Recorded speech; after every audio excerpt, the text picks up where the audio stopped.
अस्सलाम वालेकुम। पश्तूनिस्तान सीरीज़ की 5वीं किस्त में खुश आमदीद। आप लोगों का जो फ़ीडबैक है वो मुझे मिला है और कुछ दोस्त अहबाब ये कह रहे हैं कि वीडियो की जो रफ़्तार है, मालूमात तो इसमें है लेकिन रफ़्तार बहुत स्लो है। तो मैं कोशिश करूँगा कि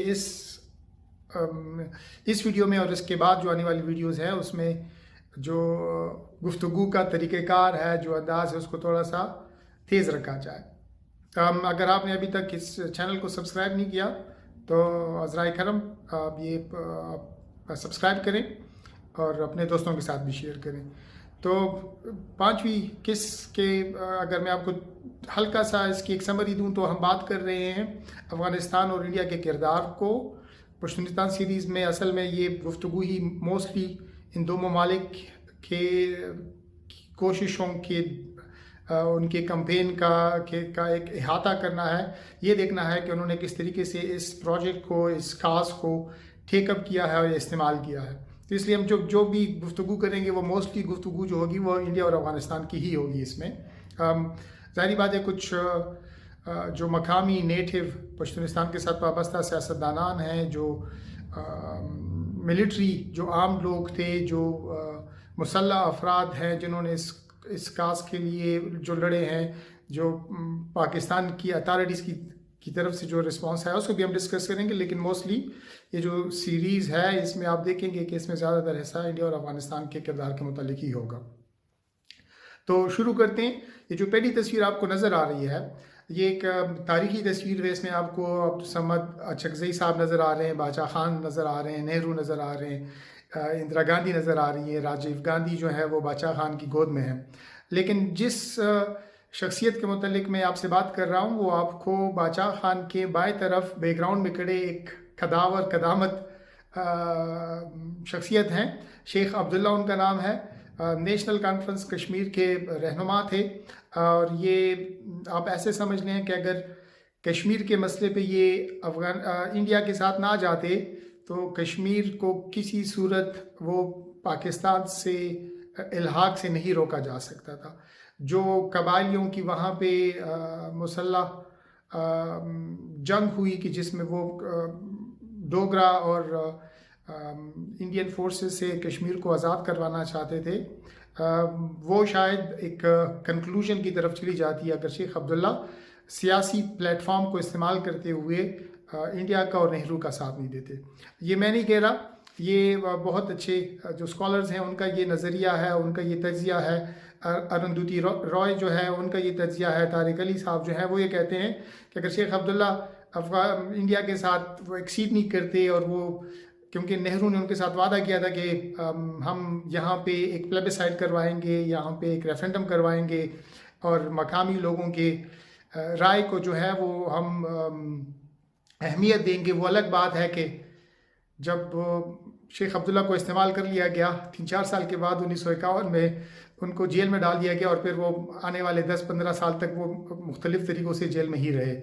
यहाँ तक कि जब नेहरू का एहसास हुआ कि उन्होंने कश्मीर के साथ ज़्यादती की है और शेख अब्दुल्ला पाकिस्तान आए हुए थे, पाकिस्तान में अयूब के साथ मुलाकात करने हुए थे कि इस मसले को किस तरीके से हल किया जाए, और इसी दौरान जो है उनको ख़बर मिलती है कि नेहरू का इंतकाल हो गया है। खैर, कहने का मतलब ये है कि अगर शेख अब्दुल्ला कश्मीर के मसले पे सियासी तौर पे कांग्रेस और नेहरू और इंडिया के साथ ना आ जाते तो मुसल्ला तौर पर और मकामी तौर पर जो है वो कश्मीर इंडिया के ज़ेर असर ना होता और वो शायद उसको मुकम्मल तौर पे उसका इल्हाक जो है वो पाकिस्तान के साथ हो चुका होता। अब जो पश्तूनिस्तान का मसला है इसमें मैं डिस्कस करना चाहता हूँ, क्योंकि वो एक ट्रायंगल इस यहाँ पे ऐसे बनता है कि कश्मीर में पश्तूनों की बहुत बड़ी तादाद मौजूद है, वो मुख्तलिफ़ तरीक़ों से कार्रवाइयाँ कर रही है, लड़ रही है। शेख अब्दुल्ला समझते हैं, नेहरू समझते हैं कि हमने इन पश्तूनों को यहाँ से रोकना भी है और इनको यहाँ से आप ऐसे समझें कि डिस्करेज करके यहाँ से उनकी जो मुसल्ला जो यहाँ पे चढ़ाई है उसका हमने तदारुद किसी तरीके से इनको वापस भेजना है। तो एक तरीका ये होता है कि जो पश्तूनिस्तान का मसला है उसको एक्सप्लॉइट किया जाए, और इसलिए वो क्या करते हैं कि एक पैक्ट में जाते हैं। अफ़गानिस्तान और इंडिया जो है एक हिंदुस्तान वाइड ایک پشتونوں کا جو جرگہ ہے اس کا انعقاد شروع ہوتا ہے، اور یہ انعقاد سالانہ انعقاد ہوتا ہے۔ یہ 1949، 50، 51، 52، 53 یہ کہانی چلتی ہے، تب تک چلتی ہے جب تک کہ انڈیا اپنے مقاصد اس کشمیر کے متعلق جو ہے وہ حاصل نہیں کر لیتا۔ اس کے بعد یہ جو جرگہ ہے یہ مزید نہیں ہوتا، لیکن انڈیا کی جو پشت پناہی ہے، جو سپورٹ ہے، وہ جاری رہتی ہے۔ بات کو آگے بڑھائیں گے۔ آپ دیکھیں کہ افغانستان کا جو آفیشیل جو انفارمیشن منسٹری ہے، کلچر منسٹری کے لوگ ہیں، جو اسکالرز ہیں، جو انٹیلیجنسیا ہے، ان کو باقاعدہ امپلائی کیا جاتا ہے، ان کی خدمات لی جاتی ہیں، ان کے قلم اور ان کے ذہن، ان کی شاعری اور ان کی لکھائی کا استعمال کیا جاتا ہے کہ پشتونستان کا جو مقصد ہے، جو پشتونوں کو ایک آزاد خود مختار ریاست دلوانے کا انہوں نے ٹھیکہ اب سمجھ لیں کہ لے لیا، ان کا بیڑا اٹھا لیا، ان کے حقوق کا بیڑا اٹھا لیا، تو وہ مختلف طریقوں سے مختلف موضوعات پہ مضامین لکھتے جاتے ہیں، شاعری کی جاتی ہے، اور اخباروں میں چھاپا جاتا ہے، ریڈیو سے سنایا جاتا ہے۔ ایک جو انڈیا اور افغانستان کا اس میں جو آپ سمجھ لیں کہ ایک جوائنٹ وینچر ہے، وہ یہ ہے کہ وہ ایک تو یہ ہے کہ کابل ریڈیو سے اردو سیریز کا آغاز ہوتا ہے، اور وہ بی انڈیا کے کہنے پہ ہوتا ہے، اور یہ بھی ہوتا ہے کہ دلی سے پہلے بھی ریڈیو جو پروگرام ہے وہ پشتو زبان میں نشر ہوتے تھے، لیکن اس کا اینگل تبدیل کیا جاتا ہے، اس میں پشتونوں کے حقوق کی بات کی جاتی ہے، پشتونستان کی بات کی جاتی ہے، پاکستان کے مظالم کی بات کی جاتی ہے کہ پاکستان کس طریقے سے اپنی فضائیہ کو استعمال کر رہا ہے، پشتونوں کے مختلف گروہوں پہ بمباری کر رہا ہے، ان علاقوں پہ، ان گھروں میں بمباری کر رہا ہے جو پشتونستان کے جو مسلح لوگ ہیں وہ استعمال کرتے ہیں۔ تو وہ دلی ریڈیو میں جو موصوف ہیں، ان کا نام آپ کو اب تصویر آپ کو اسکرین پہ نظر آ رہی ہوگی، قاغلِ جناب انور الحق صاحب ہیں، آپ کو بابر صاحب نظر آ رہے ہیں، یہ نوشہرہ سے ہیں، پختونخوا کے علاقے سے ہیں۔ باقاعدہ طور پہ جلال آباد سے بھی ایک موصوف جو ہیں وہ دلی ریڈیو انڈیا میں ان کا آپ سمجھ لیں کہ اہتمام کیا جاتا ہے کہ وہ وہاں سے جا کے باقاعدہ اس پوری کاوش کا حصہ بنے کہ وہاں سے اس پروپیگنڈا کو جاری رکھا جائے۔ اور اس کے ساتھ ساتھ کیونکہ میں نے شیخ عبداللہ اور کشمیر کی بات کی ہے، یہ بھی ہوتا ہے کہ سری نگر میں پشتو سروس کا آغاز ہوتا ہے، اور یہ دن میں 2 مرتبہ پشتو پروگرام یہاں کا انعقاد ہوتا ہے، اور وہاں پہ جو موصوف ہیں جو اس ریڈیو پروگرام کو چلاتے ہیں، وہ دلی میں جو انور الحق ہیں ان کے بھائی ہیں سراج الحق کے نام سے، وہ کشمیر میں کشمیر ریڈیو، سری نگر ریڈیو سے جا کے یہ پروگرام وہاں سے شروع کرتے ہیں، اور ان کا فوکس ظاہری بات ہے وہ پروپیگنڈا میٹیریل اس طریقے سے بنایا جاتا ہے، پروگرام کی ارینجمنٹ جو سٹوریز وہاں پہ سنائی جاتی ہیں وہ اسی طریقے سے تھی کہ پشتونوں کے حقوق پہ ڈاکہ ڈالا جا رہا ہے، اور وہ پاکستان کی حکومت جو ہے وہ غاصب ہے اور ان کو حق نہیں دیا گیا، تو پشتونوں کو ان کے خلاف کھڑے ہونا چاہیے۔ یہ بات بھی یاد رکھنا ضروری ہے کہ انڈیا میں بھی پشتونوں کی ایک اچھی خاصی تعداد تھی جو وقت کے ساتھ ساتھ ان کی زبان ختم ہو گئی ہے۔ وہ لوگ آپ ایسے سمجھ لیں کہ اب پٹھان ہیں، پشتون نہیں رہے، وہ زبان نہیں بولتے، لیکن ان کی جو انسیسٹری ہے، وہ ڈسینڈنٹس ہیں، وہ پشتون ہی ہیں۔ کشمیر میں آج بھی بہت بڑی تعداد میں پشتون آباد ہیں، اور وہاں پہ پشتو زبان بھی بولی جاتی ہے۔ خیر، لیکن یہ ریڈیو سروس کا آغاز یہاں پہ ایسے ہوتا ہے۔ افغانستان کیا کرتا ہے کہ جب بھی ہر سالانہ یہ جرگے کا انعقاد ہوتا ہے، تو افغانستان ہر سال اپنا ایک وفد بھیجتا ہے، اور اپنے وفد میں پھر بلوچستان سے اور صوبہ سرحد کے پشتونستان کے ساتھ وابستہ عمائدین ہیں، آپ کو تصویر میں نظر آ رہے ہیں، ان کو بھی اپنے وفد میں شامل کرتے ہیں، اور وہ ایران کے راستے جو ہیں وہ انڈیا جاتے ہیں، اور ہر سال وہاں پہ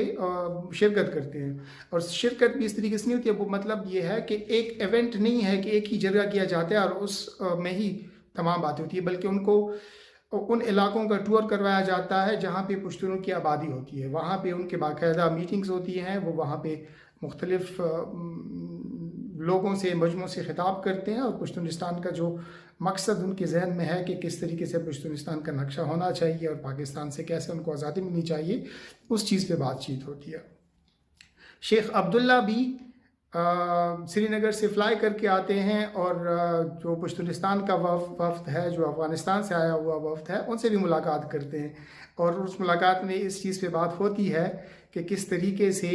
पश्तूनों का जो असल काज है पश्तूनिस्तान के हवाले से उस वहाँ पे उनको इस्तेमाल किया जाए, और कश्मीर से किसी तरीके से उनका जो फोकस है, जो उनकी इंगेजमेंट है, वहाँ से उनको ख़त्म किया जाए। तो ये बात वहाँ भी जारी रहती है। अब ऐसे समझ लें कि जो फ़कीर ऑफ इपी हैं, फ़कीर ऑफ इपी का अपना जो उरूज है, जिस वाक़ये से वो ब्रिटिश इंडिया के अखबारों की या इंटरनेशनल मीडिया के अखबारों की जीनत बने, वो ज़ाहिर बात है वो बनू का जो वाक़या था वो एक लव स्टोरी है, जहाँ पे बनू का एक पश्तून नौजवान स्टूडेंट जो स्कूल का टीचर है, वो एक हिंदू लड़की जो कन्वर्ट होती है, वो मुसलमान बन जाती है, इस्लाम भी उसका नाम रखा जाता है, उससे वो शादी कर लेते हैं। लेकिन फिर उनकी फैमिली इन्वॉल्व होती है, हुकूमत इन्वॉल्व होती है, अदालत इन्वॉल्व होती है, और अदालत फैसला करती है कि इस लड़की की उम्र जो है ये कम है और इसको ये इख्तियार नहीं था कि ये शादी की जाए, तो वो शादी को जो है वो नल एंड वॉइड डिक्लेयर कर देती है। इसके बाद वो फैमिली जो है वो चुपके से इंडिया चली जाती है। उसके बाद उनको कोई अता पता तो नहीं चलता। फ़कीर ऑफ इपी इस मौजू पे सामने आते हैं और वो कहते हैं कि जो ब्रिटिश इंडियन हुकूमत है वो ना सिर्फ कबाली मामलात में अमल दखल कर रही है, बल्कि वो अब मजहबी मामलात में भी हिंदुओं की और सिखों की जो है वो साइड ले रही है। तो सारा जो फ़कीर ऑफ इपी का जो जिहाद का और जो बरतानवी साम्राज्य के ख़िलाफ़ उनकी जो जदोजहद है, वो उनका जो आगाज़ है वो इसी वाक़े से होता है। तो वो एंटी हिंदू और एंटी ब्रिटिश हिंदू अलायंस के ख़िलाफ़ होता है। अब ये जो जरगा इंडिया में मुनक्कद करवाया जाता है, इस जरगे में फ़कीर ऑफ इपी जिंदाबाद के नारे भी लगते हैं, क्योंकि अब जोग्राफिया बदल गया है, सियासत पलट गई है, हालात बदल गए हैं। तो जो पुराने वक्त के दुश्मन थे वो अब दोस्त हो गए हैं, वो इकट्ठे हो गए हैं, और इंडिया में फ़कीर ऑफ इपी के हक में नारे लगवाए जा रहे हैं। खैर, ये कहानी आगे भी चलेगी। इसके अलावा मैं आपको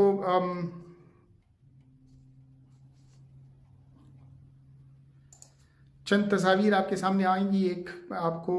डॉक्टर सरदार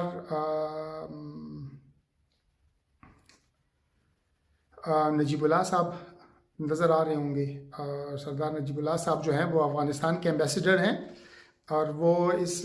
जरगे के एक्टिव मेंबर भी हैं। वहाँ पे उसको लीड भी करते हैं, ख़िताब भी करते हैं, और जो पश्तून हैं उनकी डिफरेंट मीटिंग्स भी अरेंज करते हैं। तो इसमें आपको वो नज़र आ रहे हैं कि वो अफ़गानिस्तान और पश्तूनिस्तान के इलाकों से आए हुए मुख्तलिफ़ आमायदीन से जो हैं वो मुलाकात कर रहे हैं, बैठे हुए हैं। इसके अलावा मैं आपको पश्तूनिस्तान के झंडे के मुतल्लिक़ बात करता हूँ। थोड़ी सी मालूमात वो इसलिए कि मैंने लिहाज अली साहब एक सहाफ़ी हैं बड़े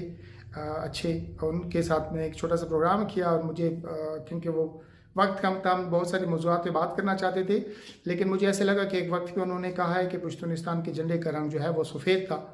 तो और उस वक्त और मौज़ूआत बहुत थे जिस पे हमने अपनी गुफ्तगू जारी रखी। तो मैं चाहता हूँ कि इस छोटी सी वीडियो में आपको बताऊं कि जो पश्तूनिस्तान का झंडा बनाया गया है ये सफ़ेद रंग का नहीं था।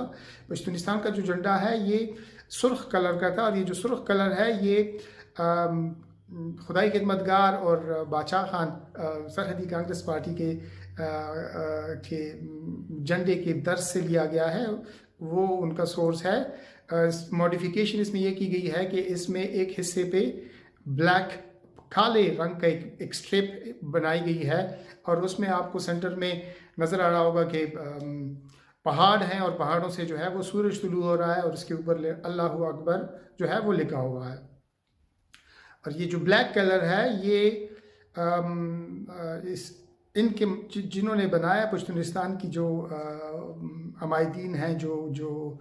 हुकूमती कमेटी पश्तूनिस्तान की उस वक्त की थी, उनके मुताबिक ये जो ब्लैक कलर है ये पश्तूनों के लिए बहुत अहम है,